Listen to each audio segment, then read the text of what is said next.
네, 오늘 여러분들과 나눌 하나님의 말씀은 마가복음 1장 9절에서 13절까지 말씀입니다. 마가복음 1장 9절에서 13절까지 말씀입니다.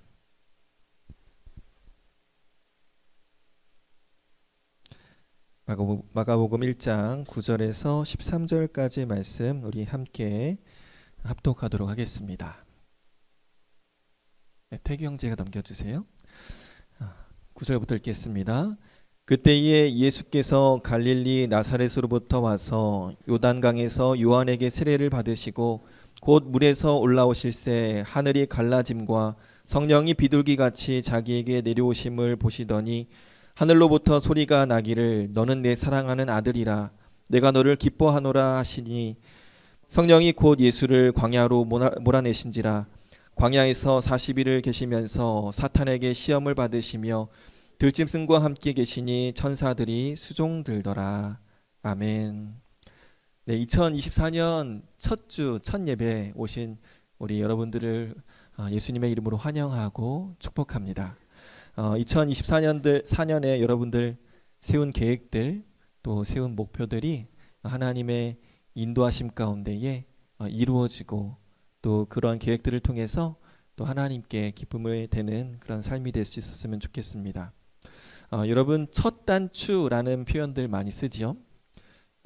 한 해를 시작할 때 첫 단추를 잘 끼워야 한다. 네, 제가 넘길게요 이제.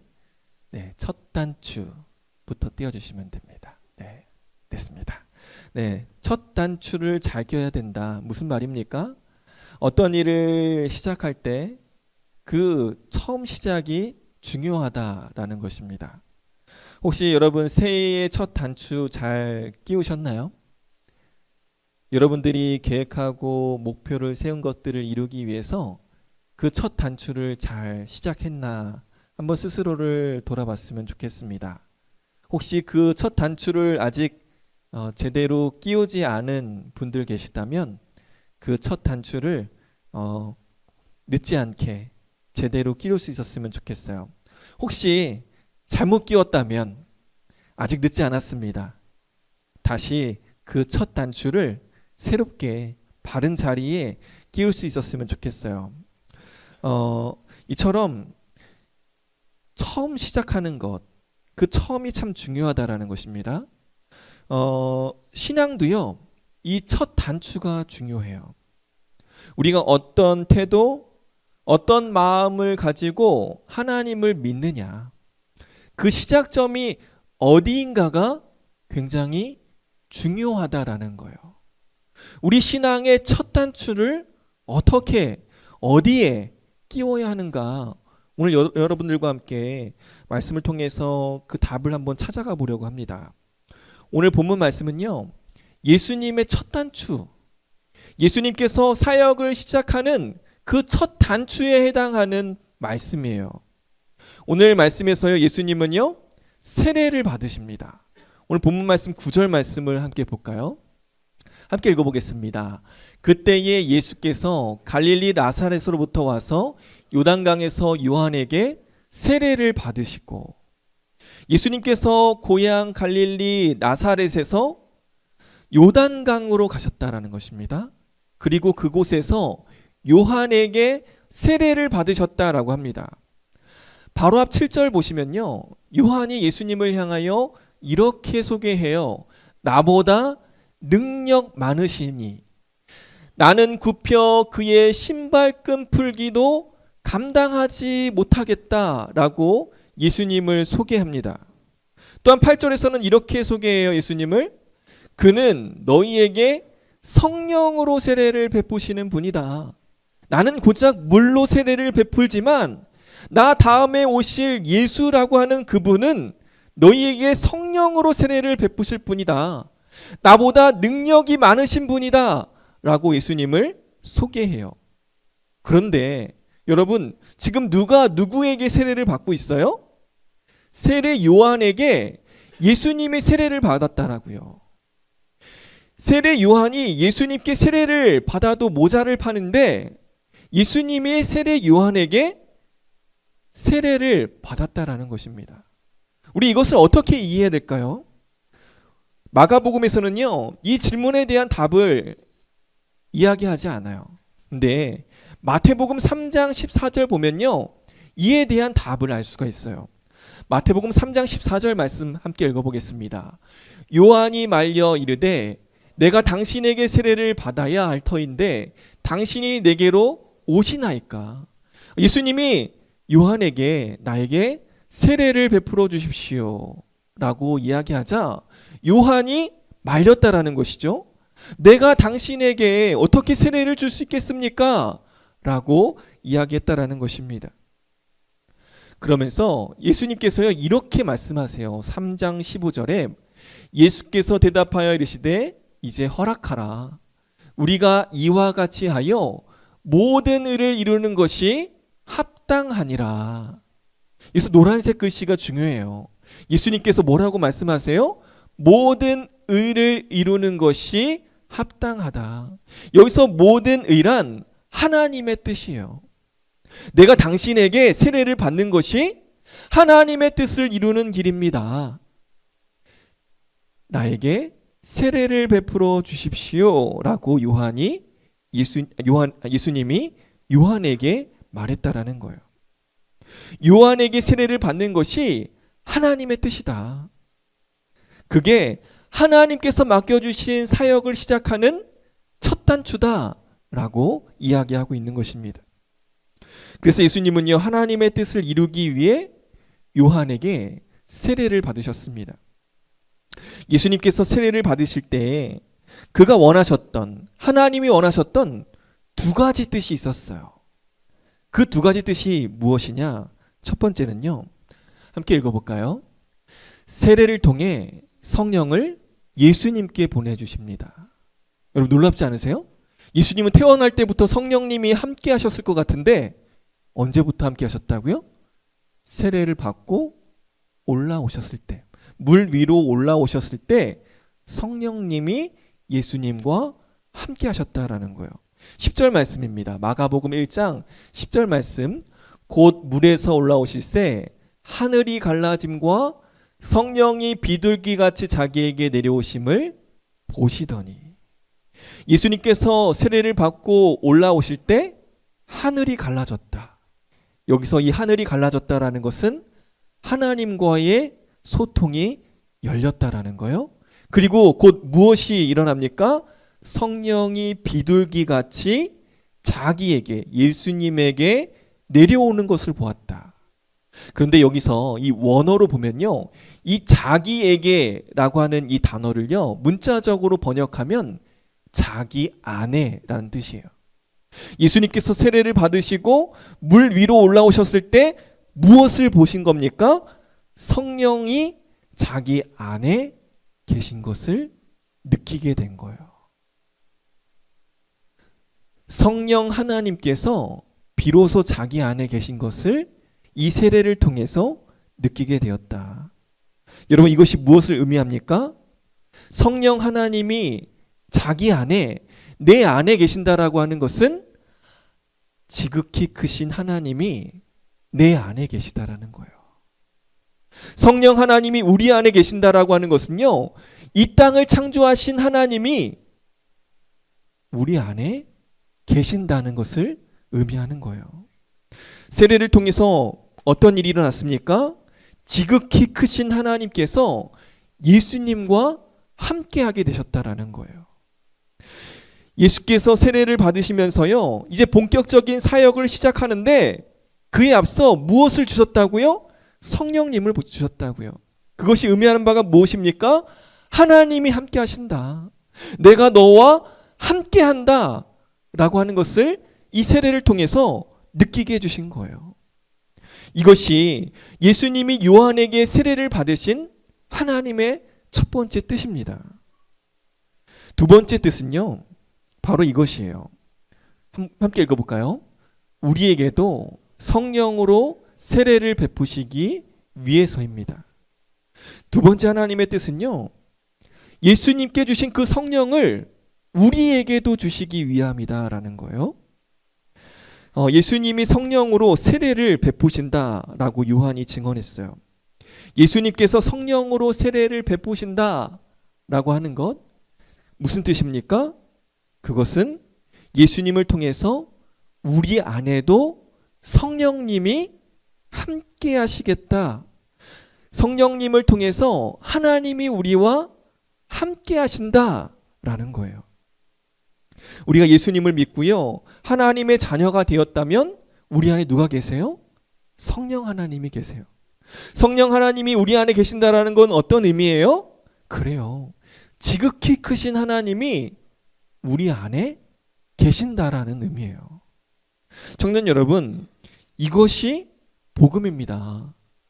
예수님을 통해 지극히 크신 하나님이 우리와 함께하고 계신다.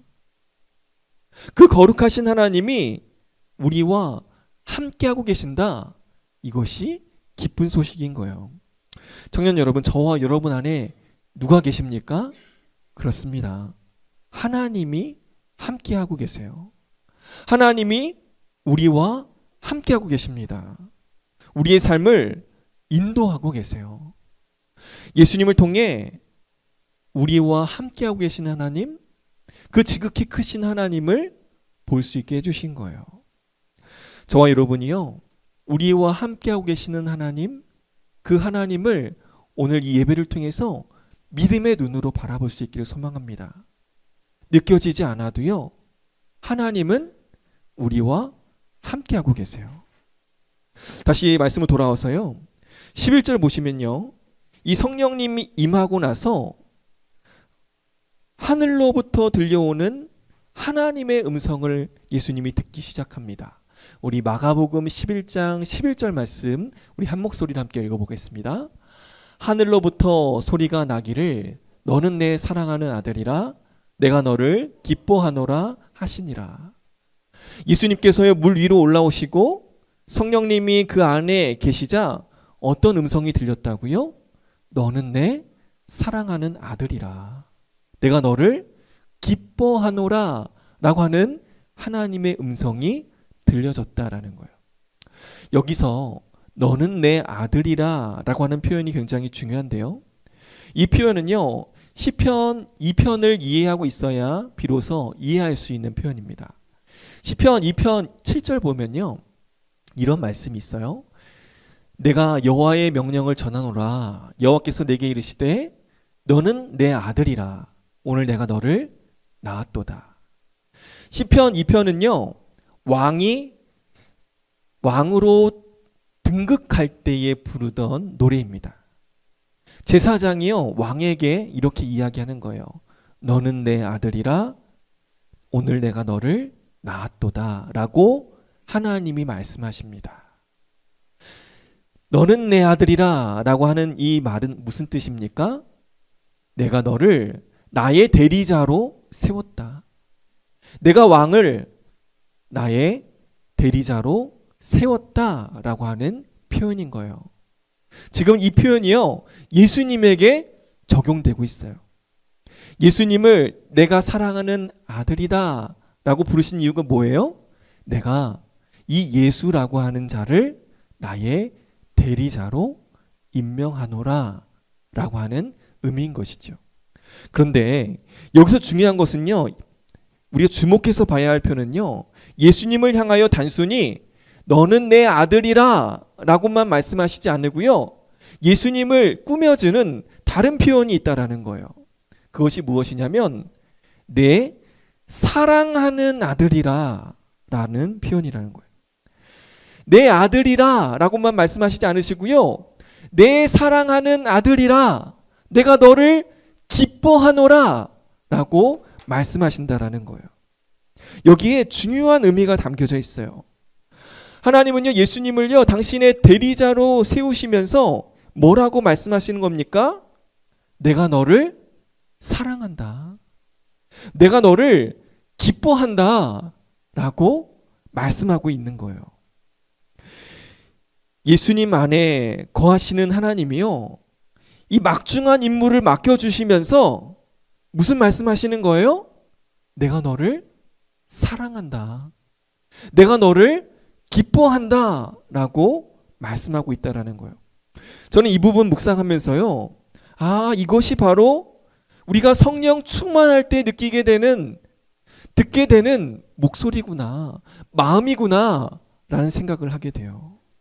하나님이 내 안에 계시고 하나님과 친밀한 교제를 누릴 때 우리 안에 어떤 음성이 들려지나요? 그래요. 내가 너를 사랑한다.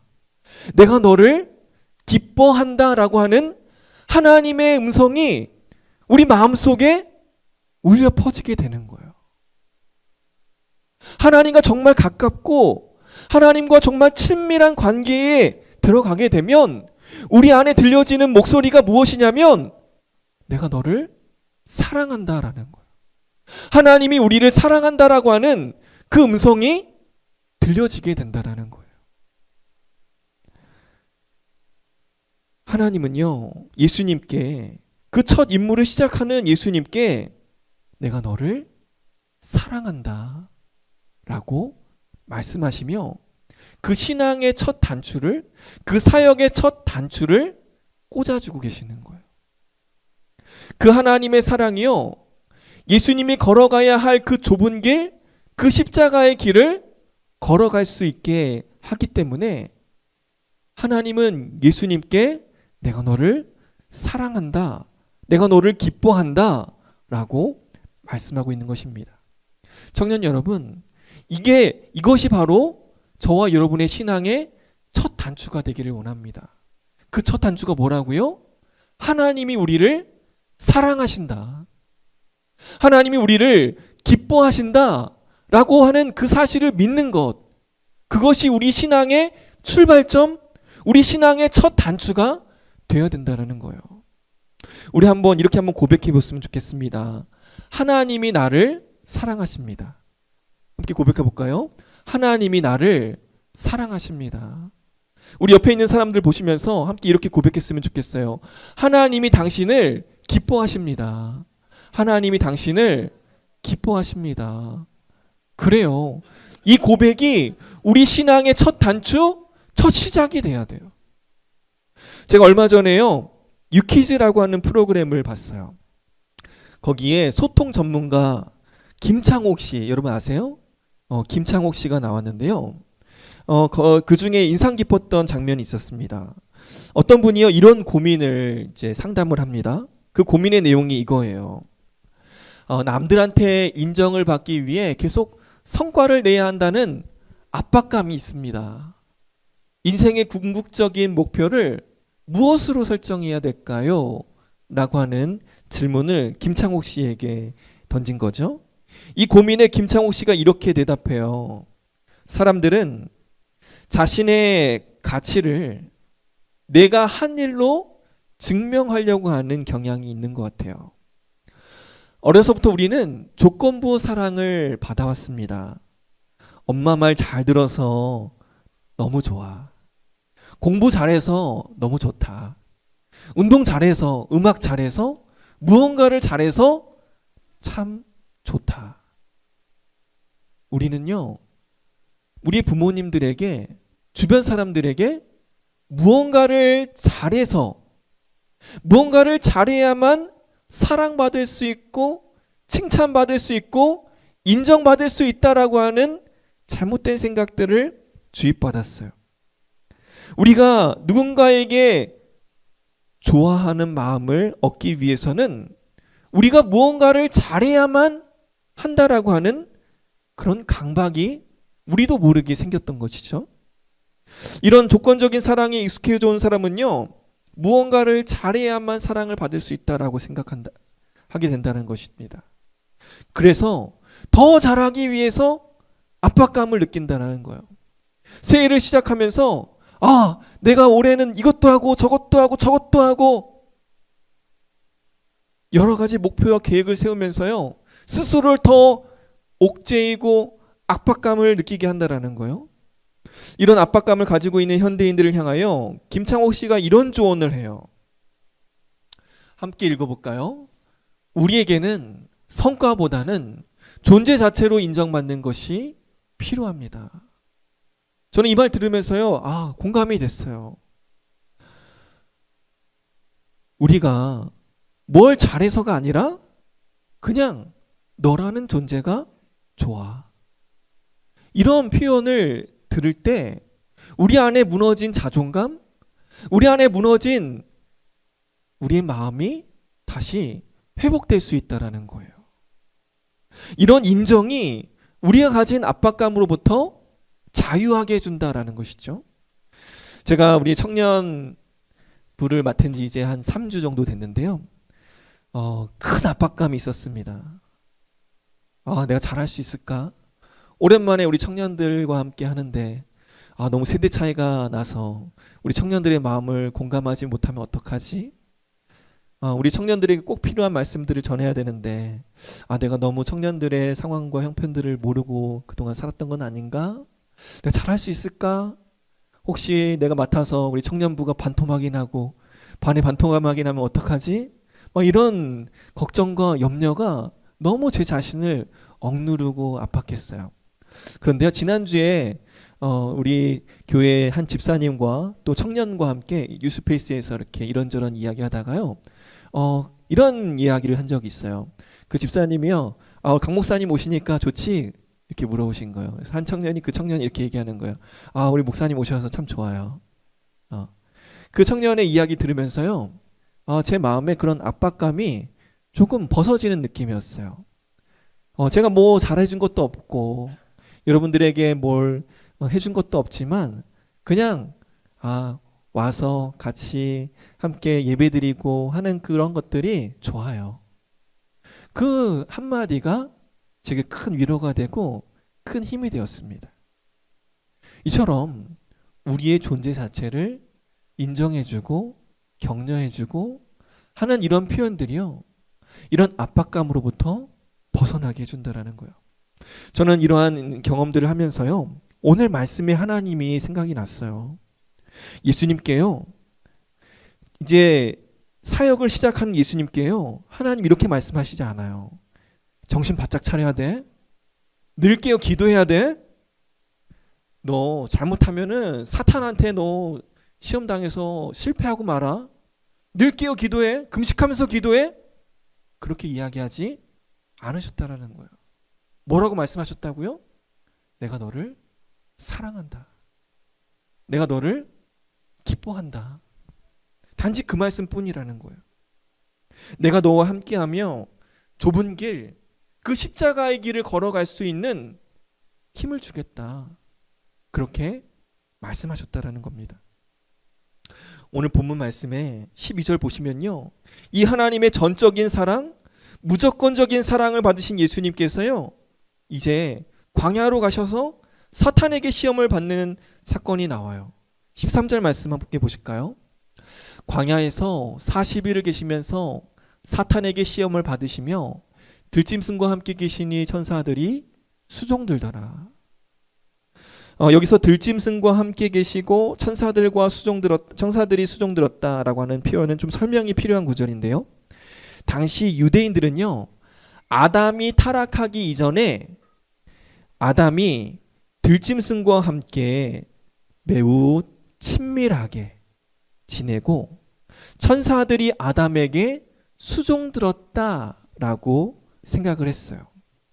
지금 예수님이 들짐승과 함께 있고 천사들이 수종을 들었다는 것은 무엇입니까? 아담과 달리 사탄의 시험에 빠지지 않았다. 아담은 결국 시험에 들고 무너지고 말았지만 예수님은 사탄의 시험에 무너지지 않으셨다라고 하는 표현인 거예요. 예수님은요, 사탄에게 시험 받았지만 사탄의 시험에 빠지지 않으시고 승리하셨습니다. 여러분, 그 이유가 어디에 있습니까? 하나님의 사랑 때문이다. 하나님의 무조건적인 사랑 때문이다. 내가 너를 사랑한다, 내가 너를 기뻐한다 라고 하는 그 하나님의 전적인 지지가 있었기에 예수님이 그 광야에서 사탄의 시험에도 불구하고 넘어지지 않았다라는 것입니다. 청년 여러분, 우리가 죄에 빠지지 않고 사탄의 시험에 넘어가지 않을 수 있는 방법이 무엇입니까? 우리 안에 계신 하나님의 음성을 듣는 거예요. 그 하나님이 우리에게 뭐라고 말씀하세요? 내가 너를 사랑한다. 내가 너를 기뻐한다. 라고 우리 계속해서 말씀하고 계세요. 내가 너를 사랑한다. 내가 너를 기뻐한다. 라고 하는 그 하나님의 마음, 그 하나님의 마음을 느끼는 것이 우리 신앙의 첫 단추가 되기를 원합니다. 우리를 사랑한다는 그 하나님의 말씀을 묵상하며 나아갈 때 우리는 비로소 이 거칠고 이 힘든 세상에서요, 숨 막히지 않고 숨 쉴 수 있는 여유를 느끼게 되는 거예요. 청년 여러분, 2024년을 시작하면서 여러분 어떤 계획을 세우셨습니까? 많은 목표와 계획을 세우셨을 거예요. 그런데 그 계획과 목표를 세우기 전에 우리가 가장 먼저 해야 할 첫 단추는 무엇입니까? 그렇습니다. 하나님의 사랑을 느끼는 거예요. 하나님의 사랑을 듣는 거예요. 그때에 우리는 이 세상을 살아갈 수 있는 힘과 용기와 능력을 얻게 될 것입니다. 2024년을 시작하면서 저와 여러분이 우리를 사랑한다 라고 말씀하시는 그 하나님의 음성을 들으며 믿음으로 올 한 해를 살아가시기를 우리 주님의 이름으로 간절히 축원합니다.